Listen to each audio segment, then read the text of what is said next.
Is recovering at an RSPCA centre in Norfolk after smashing into the windscreen of a van. The van was being driven in Ipswich when the swan hit it. RSPCA vets say the bird is in a bad way, but they'll actually hope it'll recover. Now, the future of jobs at the Vauxhall plant in Luton is again in the spotlight. Yes, union officials say there's growing concern for job security there after speculation in the German media that new owners Magna could cut up to around 1,500 jobs in the UK. Our political correspondent Emma Hutchinson joins us now from the Lib Dem Party conference, which is in Bournemouth. So, Emma, even more uncertainty for the workers at Luton then? Yes, that's right. It's less than 2 weeks since it was announced that Magna, a Canadian company, would take over GM's operations in Europe. That, of course, includes Vauxhall in the UK. And that was seen very much as a deal that the German government wanted rather than the British government, apparently guaranteeing German car production jobs, but not necessarily British ones. At the time, Magna did say that they would honour existing contracts at Vauxhall in Luton to produce vans there up until 2013. But today there's been reports in the German media that Magna are looking to cut up to 1,500 jobs at Vauxhall in the UK. And union officials say they're increasingly concerned about job security in Luton. The Magna deal is now unravelling and people can see the political stitch-up that it obviously is. It affects jobs in the short term, 1,800, but potentially in the longer term, the complete closure of Vauxhall in the United Kingdom. Well, Emma, you're with the Lib Dems at the moment, but what are the government saying about this then? Well, it's worth saying, first of all, that union officials say that the government have been very solid in their backing of trying to keep jobs at Vauxhall. Today, the government said that all this speculation wasn't very helpful because negotiations are still ongoing, and they say they're doing all they can to secure the future of British jobs at Vauxhall, but they say it's too soon to put numbers on it. It's also worth saying that the government say that the European Commission will look very closely at the Magna deal. They say that if there's any hint of a political fix there, then that simply won't be acceptable. Emma, thank you. Now, could our region be about to see a new world champion crowned in the sport of air racing? After finishing second in the last 2 years, Paul Bonhomme from Hinxton near Cambridge currently leads the World Championship by 4 points with just one race left. This week he heads off to Spain to prepare for the big finale, and Donovan Blake has been to meet him. He's grounded at the moment, but it won't be long before Cambridgeshire pilot Paul Bonhomme is airborne again.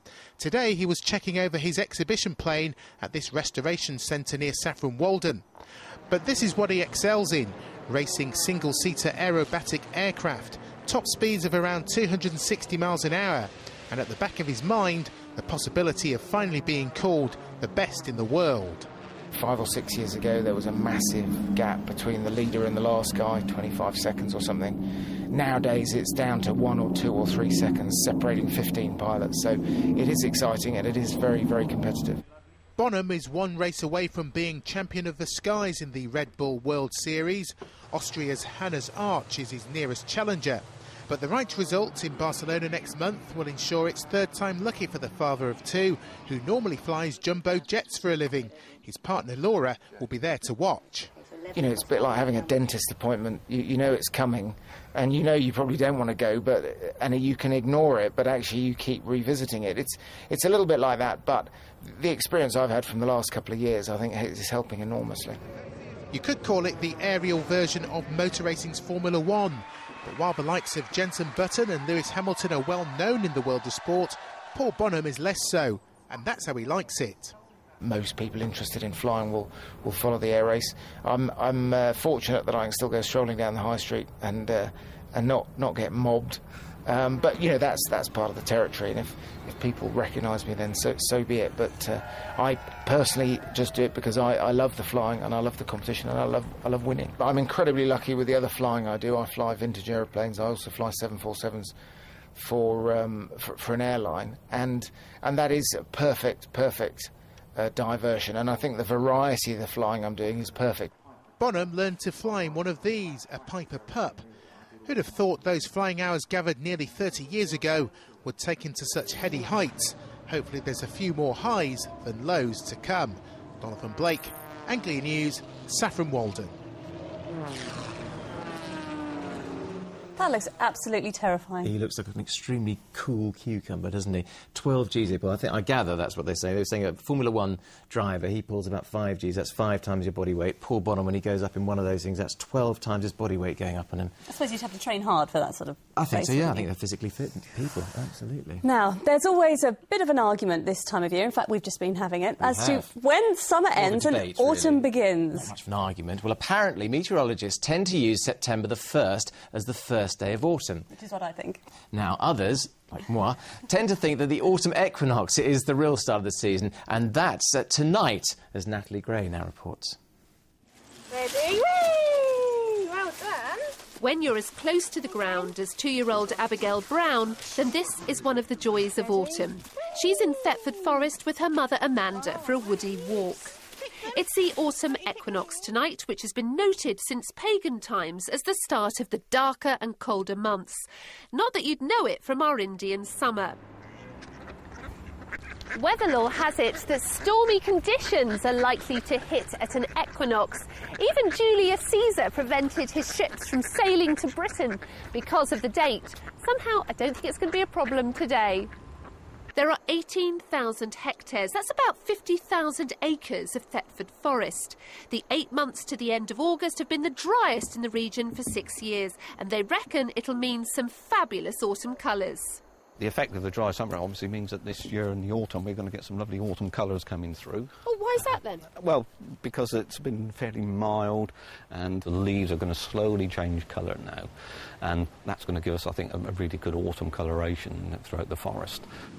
The east of our region has been much drier than the west, and that's been good news for birds, apparently. They could still squeeze a brood in this really good weather, so I think certainly we're seeing a few swallows, house martins and barn owls trying late broods, which might be more successful than usual because it's so nice. Our region has had less than half its normal rainfall during August and September so far.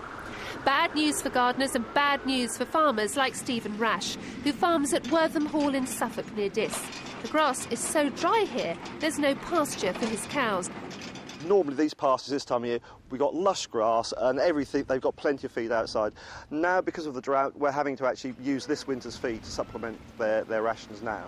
The ground's exceptionally dry and exceptionally hard, so we've stopped planting. Normally this would be peak time for planting. We've had to delay that in the hope that we can get some rain in the next fortnight, 3 weeks. And it's just the additional cost of working. Hard ground means that we wear more iron from the ploughs, puts our fuel costs up and everything, so it's tricky. And there's still no rain in sight, but enjoy it while it lasts, because from tomorrow, nights will be longer than days for the first time since March. Natalie Gray, Anglia News. Oh, now, when Natalie told me that in the office today, we sat there for about 5 minutes, very depressed. But it still not ready looks nice for summer outside there tonight. So I'm still quite keen to find out how those fish are in that pond after Natalie's feet's been in there. Right, here's what to expect on the national news in a couple of minutes' time.